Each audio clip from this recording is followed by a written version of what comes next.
welcome back to Books and Tea Time. It feels like forever since I filmed, and it actually has been like 2 weeks since I've filmed a video, so apologies for that. Last Tuesday was the first time since I started my channel in like June or July that I didn't post a video, and it was so sad, but I have just been so overwhelmed with school and busy with schoolwork, and also just like having some mental health problems, so I took a break. But this is really fun and it's like a cool hobby that I really enjoy, so I thought that I would take some time on this Tuesday to film this video, even though it probably won't be up today. I'm trying to get back on track. So yeah, that's just my public service announcement. Is sorry if you rely on me posting weekly, but today we're doing a very exciting video. I've been really wanting to hop on the tier ranking video trend before it like dies out. Honestly, I'm not sure if it has already died out, if this trend is already not like cool anymore, but I've seen a lot of different tier ranking videos. So today we're going to tier rank all of the classics that I have read. Now, I put some parameters on this so this video isn't too long and doesn't take forever. This doesn't include any poetry, like epic poetry or like short like anthologies of poetry, and it doesn't include any plays. So we've got like no Shakespeare, nothing like that. Also no nonfiction. So these are all the classics that I have read thus far in my life, and I'm gonna be honest, I thought that I was gonna have more. Sorry, I just got an email. I'm gonna be honest, I thought that I was gonna have more on this list, just because like as an English major, I thought that I would have read way more classics up until this point in my life, and I just haven't read that many. We've still got about 50 books on this list, and I have made my own custom tier ranking system for this, and I put like pictures of all the books on here. So without further ado, let's get started and tier rank all of the classics that I have read. And I have made my own categories. I have 5 categories here, and then these are all the pictures. I got all the images just off of Goodreads. If you want to know what editions these pictures are from, it's all on Goodreads. So the first category, the top tier, god tier, is my must-read books, my must-read classics. These are classics that I would absolutely recommend to you if you're looking to get into classics, or if you just want to start yourself on the train of classics. The second category I have was good but not great. So like it didn't wow me. I wouldn't read it again necessarily unless I had to, but it's still a really good book and it deserves to be a classic, so to speak. Then we have I get it but I don't like it as the third category. So I get why it's a classic and why people read it and why it's still taught in like high schools and or universities, but I don't personally like it or think that it's super classic or deserves the term classic. The fourth category is had to read it but wish that I didn't read it. One of these books I had to read for school. To be honest, I don't know if like there's probably like a handful of them that I read for fun and didn't have to read for an assignment, but I like this category just because it's like I was forced to read it, but I really never ever would have been interested in reading it outside of an academic context. And then the last category is should only be used for kindling, and this is mostly sarcastic. I don't think you should ever burn a book, but there are some books that I really hate on this list, and I just thought it would be funny to pretend to set them on fire because, oh my gosh, I have hair in my mouth, because young Addie reading these books would really want to set them on fire. I don't think she ever would, but she would contemplate it. So yeah, that's my list. And then one more disclaimer before we get started is, for the most part, these are British and American classics, just because these are like British classics, American classics, or like classics from the UK. I have a couple Irish classics on this list, but for the most part, that's exclusively where they come from, and part of that is the education system's fault, and part of that is my own fault, but I am looking for some like non-Western classics to read. So the first book I have on this list, I don't even know what it is. Oh, this is The Island of Dr. Moreau. The Island of Dr. Moreau. It was good, but it was weird. I would put it in I get it, but I didn't like it because I understand why it's good and interesting to read. Like, there's a lot of commentary on like animal abuse, and like there's a lot of interesting perspectives about like the relationship between human and non-human animals. But I didn't love it, and it was kind of weird. Jane Eyre, I'm hovering between either category 3 or category 4 because I know so many people that love Jane Eyre. I personally do not like it. I don't think it's that good. I really hate Mr. Rochester, and I think Villette, which I also have on this list, is way better. So I'm gonna put it in I get it, but I don't like it because it's just so popular and so many people love it. Good lord, what is this book? I should have like paid attention to these. I think this is The Mill on the Floss. Yeah, Mill on the Floss.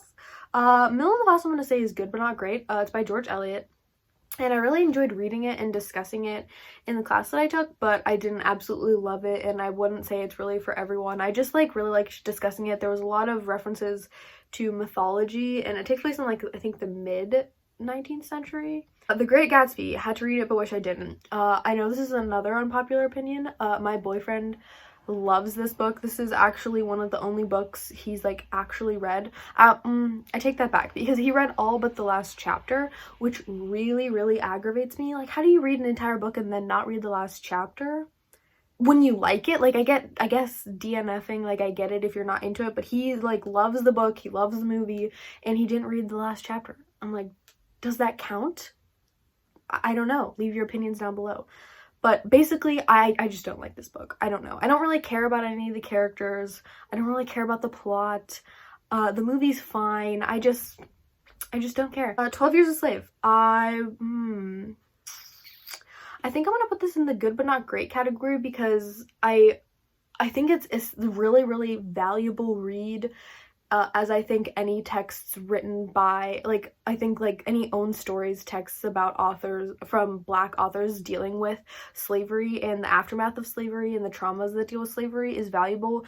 I'm hesitant to put it in must read as though it's like great to be reading about trauma, especially if you are a member of the BIPOC community. I don't want to be like, read it because like it's painful. Tug Everlasting.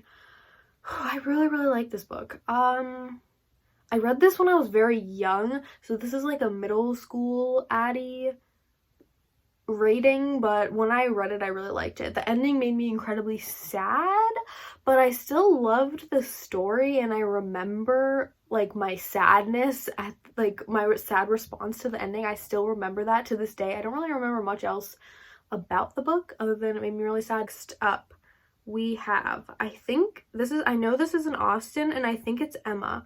I really should have done better at making sure that I could read the titles of these books, but I think this is Emma, and I'm gonna put Emma in the I get it but I don't like it category because it's a mediocre Austen. It's like a middle tier Austen novel. I have read all of Austen's books except for Persuasion, and Emma is among my least favorite. Like Sense and Sensibility, for example, is right here, and I would put Sense and Sensibility in the good but not great category because I really loved the main characters. It's about two sisters and like their love interests and how they're so different, and they like kind of have to learn their own flaws, as like one of them is very like has her head on straight, competent, and the other one's very passionate and emotional. Sense and Sensibility really took me by surprise. I didn't think I was gonna love it as much as I did, so I think it definitely deserves to be in the good but not great category.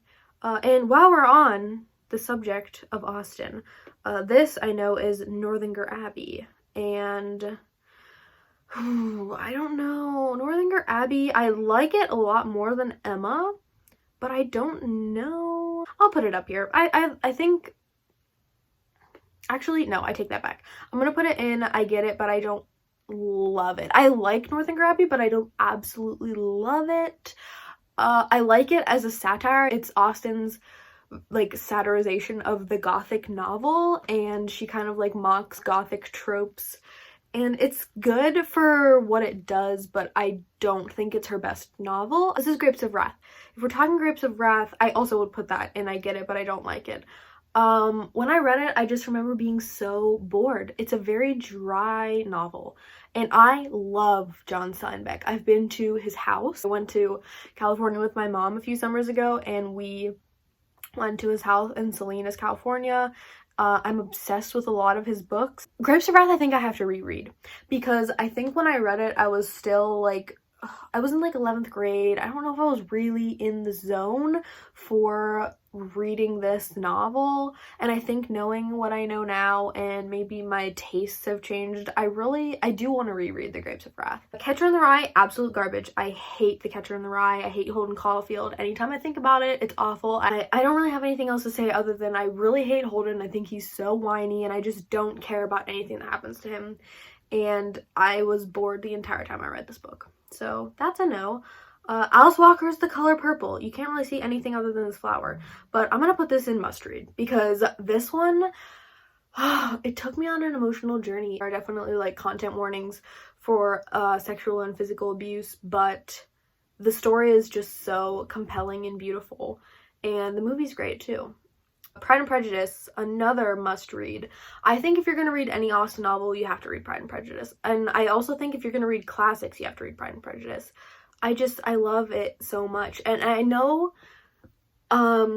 Austen is considered a little like boring and dry to a lot of people. I love this book so much. It's cozy, it's comfy, there are social critiques that I love to think about. I love to discuss this book, and I love to just read it and think about it just as like a piece of like enjoyable fiction. Tess of the D'Urbervilles,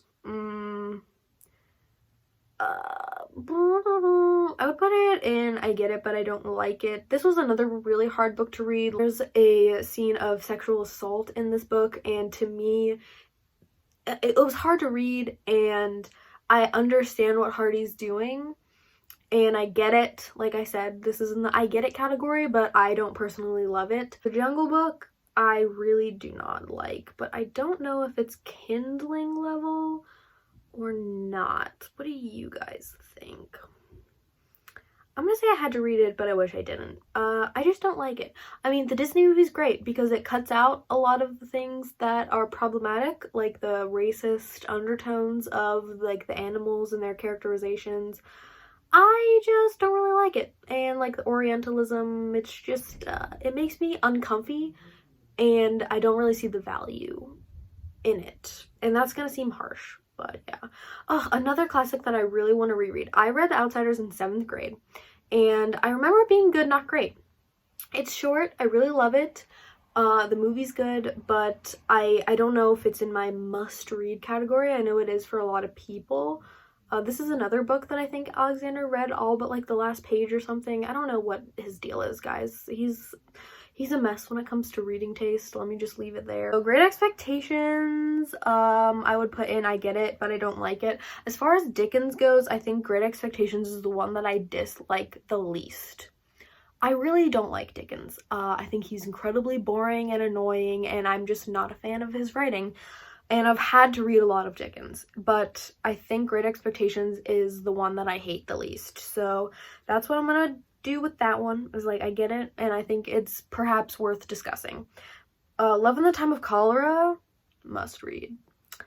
I had to do this for summer reading, and I just remember just melting into the prose in this book. It's another incredibly sad book, but I really, really loved this book. Frankenstein, absolute must read.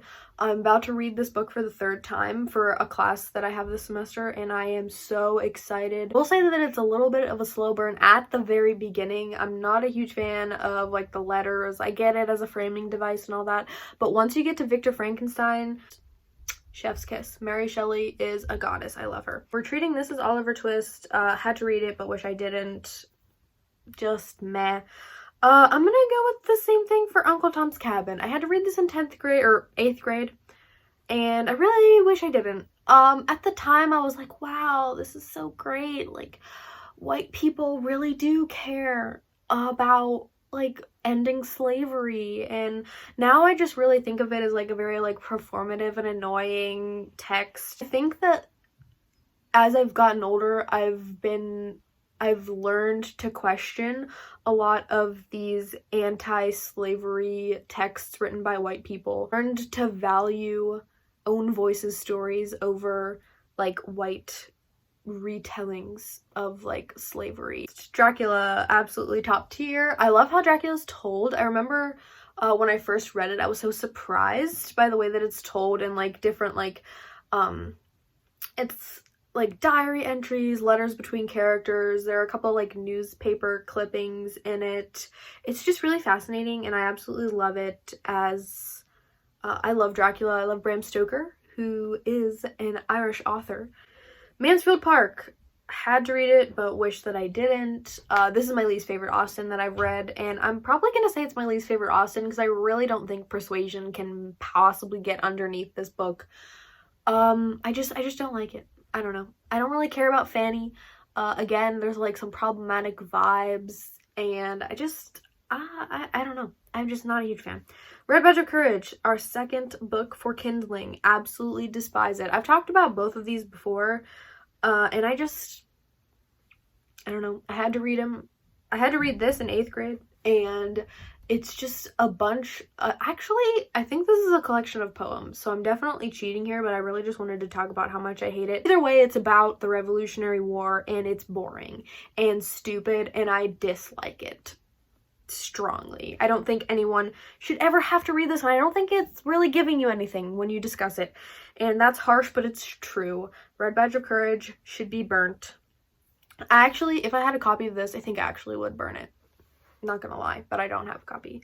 Villette. This is the Charlotte Bronte novel that I was talking about. Good, not great. I don't absolutely love it, but I do really like it. I like Lucy Snow as a character, and I just think Villette is better. If I'm not mistaken, Villette, I think, is Charlotte Bronte's last novel, and I feel like I can notice her evolution as a writer and her development from Jane Eyre down here to Villette. Agatha Christie's And Then There Were None, absolutely phenomenal. I don't read a lot of thriller or mysteries for fun. I actually had to read this for school, but I love Agatha Christie. She just, I remember reading this and I was just like, for days, I was just like shocked at the outcome at the end. But most importantly, this is one of the only books that has ever scared me. There is a scene in this book that absolutely scares the crap out of me. It gave me the chills, and I just remember like looking over my shoulder while I was reading this, like seeing if someone was coming up behind me. But there's like this scene where one of the characters thinks that she's hearing bees, and I think somehow the killer like blows a dart into her neck and kills her, but like she's like hallucinating, like thinking she's hearing bees. And it scares the absolute crap out of me. Every time I think about it, I'm just like, oh, I love that book. Another stellar read, Beloved by Toni Morrison. I've read this book twice, and honestly, I think you need to read it twice to really get... I think you need to read Toni Morrison twice before you really get it, just because her writing style, it takes you on a journey, and the whole time you're just like, what is going on? But like in an really interesting and wonderful way. She jumps time frames a lot, at least in Beloved, but I love this book so much. The Giver, absolute garbage. I know this is a controversial opinion, but I absolutely hate The Giver. I know a lot of people who really like that, and like that was the one book that we read in grade school that everybody was like, yeah, I love The Giver. No, absolutely hate it. I don't know what it is. I just remember reading it and I'm just like, ew, ew, I don't know. Oh, Lord of the Flies, another terrible book. I'm really sorry that I'm just like roasting all of these books for you guys, but little boys who get lost in the woods and then kill each other, like, again, I get it, but saying that I don't like it is not enough. Like, if I put it in this category up here, like, sure, I guess I could put it up here, but I cannot express how much I hate it without putting it in this bottom category. Like, I just, I don't get it. I don't get it. Maybe that's the problem, is I don't get why people read this book, why people teach this book. It's just, there are better books. The Scarlet Letter, I don't wish that I hadn't read The Scarlet Letter. It was fine. yeah, it was fine. That's all I'll really say. Of Mice and Men, I'm gonna put in good, not great. It's not the best Steinbeck novel, but I mean, it's short and I do really like it. Little Women. God, it's been years since I have read Little Women. I barely remember what it's about. And because I don't remember it, I am gonna put it in the third category. I've thought about rereading it, but it's just not very high on my reread list. So maybe I will, maybe I won't, but I don't really remember too much about it. I remember really liking one of the sisters. Don't even remember which one it is at this point, but yeah. Animal Farm, I would also put in category 3. I like George Orwell, but I mean, Animal Farm is kind of one of those books. I had to read it twice, and I liked it more the second time, and like, I get it. I get the commentary, the satire, the allegory, whatever it is. I don't even really remember the technical terminology for it. I get it. Didn't love it. I mean, it's cool. People become animals. Animals become people. It's just, it's weird. Where the Red Fern Grows, I'm putting in the bottom category because animal abuse and animal death rubs me the wrong way, and we'll see this again. Actually, I'm just gonna do this now. Black Beauty, I'm gonna put in had to read but wish I didn't. I really hate Where the Red Fern Grows because it's so graphic in the death of the dogs. I mean, this is a huge spoiler, but like, you're not meant to read this book. I'm telling you, don't do it, especially if you like dogs, because it's a painful thing to read. Not only is it graphic in its depiction of dog deceasing, dog death. Not only is it graphic, but the rest of the book is so boring. It's about this boy, and like, I get it. The boy saves up money, he gets a dog. It's a really heartwarming moment, sure. Hallmark Channel moment, absolutely. But then he raises it to hunt raccoons, and it just feels really like just gross, and I don't like it. I'm not a hunting person either. I'm not a fan of hunting. Not into it. No. Black Beauty, on the other hand, I see its value in that it sparks a lot of reform and like helps the animal rights movement a lot. So I give it value for that, and also like, it's graphic at certain points, but it's cool, I guess, to be in the mind of a horse. This is written from the perspective of a horse, so that's a little weird, but I think there's a difference between these two texts, and that's why one of them is a little higher than the other. Dr. Jekyll and Mr. Hyde. I was kind of disappointed by this book. I was really looking forward to it for a very long time, and I was kind of disappointed. It's way shorter than I thought it was going to be. It's only like 80 pages or something like that, and I feel like if it was longer, I would like it more. But I mean, again, I get it. I get why it's interesting. I really liked discussing it in class. Hatchet. Absolute garbage. I am not a fan of children, and when I say children, I mean boys, because it always happens to be boys, of boys being left in the woods and us having to watch them like survive. Like, it's the same thing with Lord of the Flies. Like, I don't care. I do not give a damn about Hatchet or these boys who fall off of a plane and then like stick each other's head on a pike or whatever the hell. Like, ugh. To me, it's just like the pinnacle of masculinity, and maybe that's a harsh and like one-sided interpretation. Like, if you can argue for Hatchet, go ahead in the comments and try, but I just strongly dislike. Bleak House. This book is like 900 effing pages. This book is too long. It should not be how long it is. And you follow like 600 characters. I'm gonna put it in I get it, but I don't like it. Because like Great Expectations, I think that there is a lot of commentary and a lot of discussion value for looking at the 19th century. However, I really just don't like Charles Dickens. So I cannot, in good conscience, put him in the top 2 categories. So that's that one. This is Sister Carrie. I had to read it. I wish that I didn't. It's just not memorable. I don't really have much of a memory of it, honestly. I just remember being bored while I was reading it. So yeah, just did not have an impact on me at all. George Orwell's 1984. I'm gonna put this in good but not great. Definitely relevant in terms of like Big Brother, like governments watching us, controlling us, I guess, like if you're into that. And I think it's valuable. I think that you should read it. But if you don't read it, I'm not gonna like be mad at you. This is A Portrait of the Artist by James Joyce. I liked this one, and I get why people read it, and I get why it's taught. I think it's one of his better works, for sure. I had to read excerpts from Ulysses, and that was hard. That was hard to read. And I also should have The Dubliners on here somewhere. Maybe this is The Dubliners. Oh, actually, you know what? I think this is The Dubliners. Yeah, I'm gonna go with this is The Dubliners, and I am also gonna put this James Joyce. For me, I'm just like, I'm not a huge James Joyce fan, and as an Irish person, like, it hurts a little to say that, but I'm just, again, I don't know, like, I understand why his writing is popular and why people really like him and why he's important in terms of like literary history and Irish history. This is Their Eyes Were Watching God. I don't know where to put this because I really liked it. And the movie, I remember, was really moving.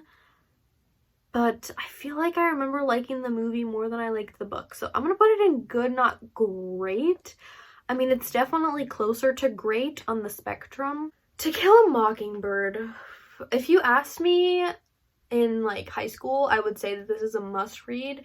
And because it's one of my personal favorite books of all time, I'm gonna keep it in must read. But as I'm getting older, I'm realizing again that like this is not an anti-racist text, and it's not like, I feel like a lot of teachers and a lot of like students, especially white teachers and white students, treat this as like the Bible for like how to treat people. Like, oh, we're all just like one happy human race, like we have to treat everybody great, like, which is good, and I think that that's true. But just because you read To Kill a Mockingbird doesn't mean you're an anti-racist, especially the way I was taught. I was taught to think that if I read To Kill a Mockingbird and I like get the message, then I like pass a test and I can just go on in life and like be an anti-racist person and like call myself a good person. Does that make sense? Am I making sense? On the other hand, I love Scout. I love Boo Radley. I love like her time like with her friends and her brother in childhood, and I love Scout as a character. So I think it's a must read for Scout and for a lot of the other perspectives that it gives, but I don't think that this should be treated as like the #1 anti-racist literature text, because first of all, it's written by a white woman, and second of all, if you read Ghost at a Watchman, I think it introduces a lot of problems. So yeah. East of Eden, absolutely a must read. I love this book. This is my favorite John Steinbeck, and I think it's his best. It's one of his later novels, if not his last novel. And it's just, it's excellent. I feel like it's what Grapes of Wrath should be and more. North and South, I'm gonna put North and South. I'm hovering between these two. I'm gonna say I had to read it but wish I didn't. I don't love North and South. I mean, again, I get it as a general text that's meant to describe the differences between the North and the South of England in the middle of the Industrial Revolution and like in the middle of the 19th century, and like the commentary, the social commentary about life in England. But I just like, blah blah, you know.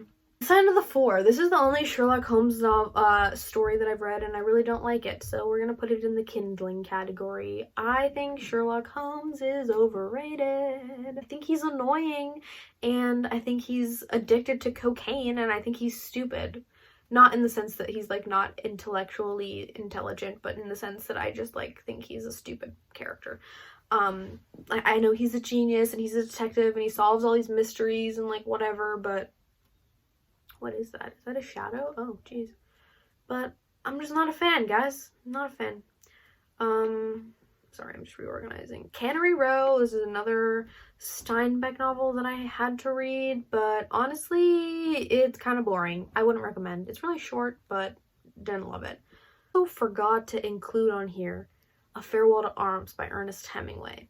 So we're going to use the second Island of Dr. Moreau as my placeholder for Hemingway, and I'm just going to quickly put it down here because he's trash. Period. Tenor of Wildfell Hall, I am going to put in good, not great. I think Anne Bronte is incredibly underrated, and I love The Tenor of Wildfell Hall. It's a great novel. I'm actually about to reread it in November. I'm currently rereading Wuthering Heights, and I don't know where to put it. Do we put it in the great, or do we put it in the I get it but I don't like it? I'm gonna put Wuthering Heights in good, not great, because I don't love it. I don't think it's top tier, but I really love discussing Wuthering Heights, and I think there's a lot of value in the book, but I do think it's kind of a slow read. Like, there's a lot of interesting things that happen, but I don't like the narrators. I don't like Lockwood, and I don't like Nellie, and I think that they distance me a lot from the characters like Heathcliff and Catherine, who I care about and I want to read from and read about. So I think the writing style is what prevents Wuthering Heights from being must read, but I also value what Emily Bronte does with the writing style. So yeah, let's save this. Oh, okay. Let's save and download this. Well, these are all the classics that I've read. It looks a lot smaller than I thought it would, but this is what we're working with. If you're interested in my must reads, these are my classic recommendations, basically. We've got Alice Walker's Color Purple, Jane Austen's Pride and Prejudice, Gabriel Garcia Marquez's Love in the Time of Cholera, Mary Shelley's Frankenstein, Bram Stoker's Dracula, Agatha Christie's And Then There Were None, Toni Morrison's Beloved, Harper Lee's To Kill a Mockingbird. Sorry, I'm distracted by this tear maker thing. And John Steinbeck's East of Eden. And that's the end of the video, guys. Let me know if you like these tier ranking videos, because I do kind of want to do one for the fantasy books that I've read, because I've read a lot of fantasy. So I would love to do a fantasy version of this. Thanks so much for watching this video, guys. I had a lot of fun doing it. Like, comment, and subscribe if that's your jam. And I'll see you guys in my next video. Happy reading, happy writing, and happy living. Bye, guys.